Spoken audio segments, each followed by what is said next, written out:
ಬೆಳಗಾವಿಯಲ್ಲಿ ಕರ್ನಾಟಕದ ಬಸ್ ಚಾಲಕರ ಮೇಲಿನ ಹಲ್ಲೆ ಖಂಡಿಸಿ ಹಾಗೂ ವಿವಿಧ ಬೇಡಿಕೆಗಳ ಈಡೇರಿಕೆಗೆ ಒತ್ತಾಯಿಸಿ ಕನ್ನಡ ಪರ ಸಂಘಟನೆಗಳು ಇಂದು ಕರ್ನಾಟಕ ಬಂದ್ಗೆ ಕರೆ ನೀಡಿದ್ದು, ಅವಿಭಜಿತ ಜಿಲ್ಲೆಯಲ್ಲಿ ಯಾವುದೇ ಬಂದ್ ದೃಶ್ಯಗಳು ಕಂಡುಬಂದಿಲ್ಲ. ದಕ್ಷಿಣ ಕನ್ನಡ ಜಿಲ್ಲೆಯಲ್ಲಿ ಜನಜೀವನ ಓಡಾಟ ಎಂದಿನಂತೆ ಇದೆ. ಅಂಗಡಿ ಮುಂಗಟ್ಟುಗಳು, ವಾಣಿಜ್ಯ ಕೇಂದ್ರಗಳು, ಮಾರುಕಟ್ಟೆಗಳು ಎಂದಿನಂತೆ ತೆರೆದಿವೆ. ನಗರ ಸಾರಿಗೆ, ಖಾಸಗಿ ಬಸ್ಗಳ ಓಡಾಟವೂ ಇದೆ. ಸರ್ಕಾರಿ ಕಚೇರಿಗಳು ಎಂದಿನಂತೆ ತೆರೆದು ಕಾರ್ಯಾಚರಿಸುತ್ತಿವೆ. ಇನ್ನು ಉಡುಪಿಯಲ್ಲೂ ಯಾವುದೇ ರೀತಿಯ ಬಂದ್ ಕಂಡು ಬಂದಿಲ್ಲ. ನಗರದೆಲ್ಲೆಡೆ ಜನಜೀವನ ಓಡಾಟ ಯಥಾಸ್ಥಿತಿಯಲ್ಲಿದೆ.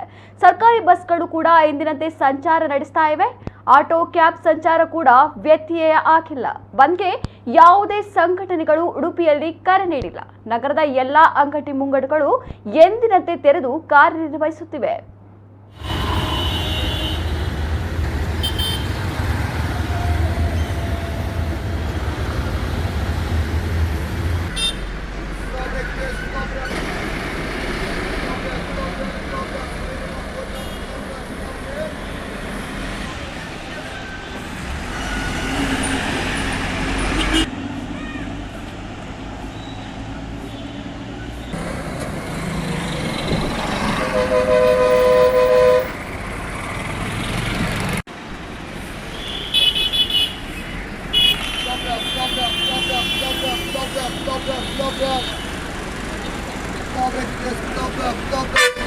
Stop it.